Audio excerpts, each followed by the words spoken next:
Dear students, तो चलिए आज हम लोग फंक्शन का मेथड 3 सीखेंगे। ठीक है, मेथड 3 क्या है? Function with arguments and no returns value. मतलब ये हुआ फंक्शन में यानी मेन प्रोग्राम में हम लोग फंक्शन का आर्गुमेंट लिस्ट भेजेंगे और फंक्शन से कोई भी वैल्यू हम लोगों का रिटर्न होके वापस नहीं आएगा। मतलब यह हुआ कि अगर हम लोग कोई भी वैल्यू मेन प्रोग्राम से भेज रहे हैं और उसका रिटर्न कुछ फंक्शन से नहीं आ रहा है, तो चलिए क्वेश्चन और बनाते हैं हम लोग। Write a program in C to find greatest of two numbers using function. इससे पहले भी हम लोग दोनों मेथड से इस प्रोग्राम को बना चुके हैं, तो चलिए फिर से बनाते हैं हम लोग इसी प्रोग्राम को मेथड 3 से। क्या लिखेंगे? Hash include stdio dot h hash include conio dot h। ये तो हम लोग सीख चुके हैं, बहुत बार सीखे हैं। उसके बाद क्या करना है? फंक्शन को डिक्लेयर करना है यहाँ पे। ठीक है, तो फंक्शन को डिक्लेयर करने का तरीका बता चुके हैं आप लोगों को। सबसे पहले रिटर्न टाइप, तो क्योंकि यहाँ हम लोग का रिटर्न वापस नहीं आ रहा है तो इसलिए हम लोग यहाँ पर रिटर्न टाइप को लिखते हैं void, है ना। और ग्रेटेस्ट, फंक्शन का नाम ग्रेटेस्ट, और इसमें आर्गुमेंट लिस्ट दे रहे हैं हम लोग। आर्गुमेंट लिस्ट क्या है? इंटीजर a और इंटीजर b। उसके बाद सेमीकोलन। तो जब भी हम लोग फंक्शन को डिफाइन करते हैं तो उस वक्त ये रिटर्न टाइप ग्रेटेस्ट जो है ये फंक्शन का नाम है और ये आर्गुमेंट लिस्ट है, और उसके बाद सेमीकोलन लगाते हैं जब भी हम लोग फंक्शन को डिफाइन करते हैं। जब सबसे पहले रिटर्न टाइप लिखते हैं, फिर फंक्शन का नाम लिखते हैं, फिर आर्गुमेंट लिस्ट देते हैं और सेमीकोलन लगाते हैं।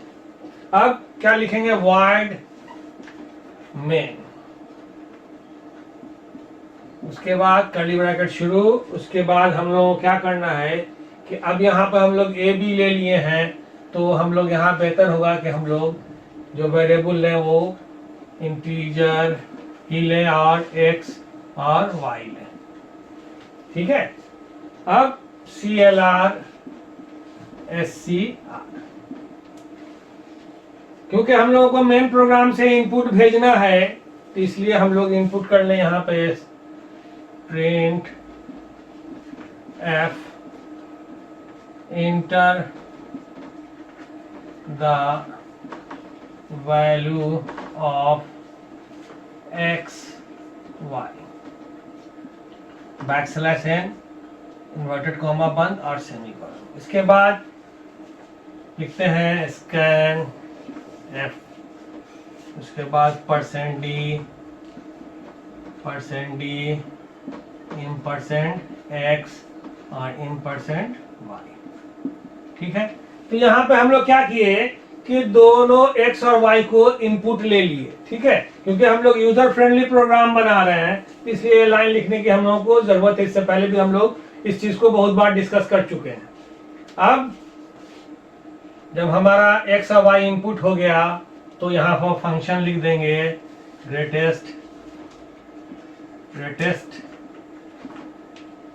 x और y। तो यहां से क्या कर रहे हैं हम लोग?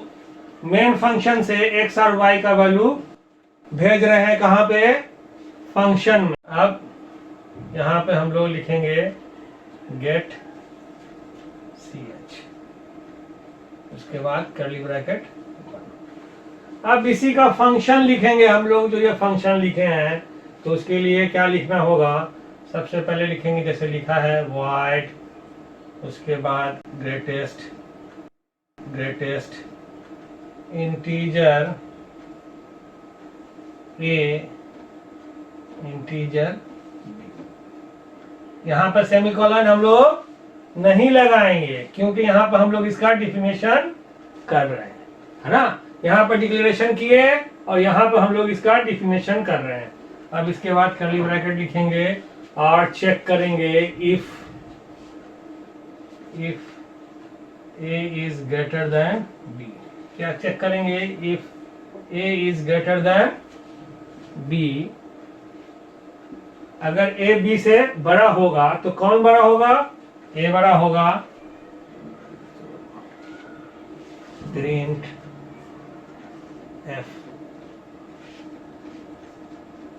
Greatest is equal to percent b inverted comma बंद, और क्या हो जाएगा?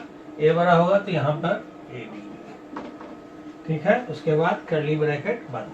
अब इफ का एल्स होगा, ELSE, ठीक।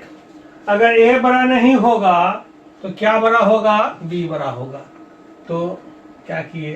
Print F percent greatest is equal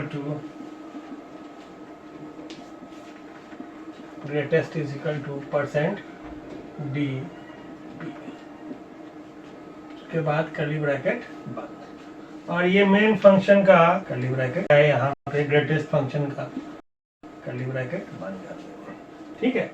तो अब क्या हुआ, जब मेन प्रोग्राम से हम लोग x और y को इनपुट किए ग्रेटेस्ट में, तो ये x और y चेंज हो गया, x चेंज हो गया a में और y चेंज हो गया b में, ठीक है।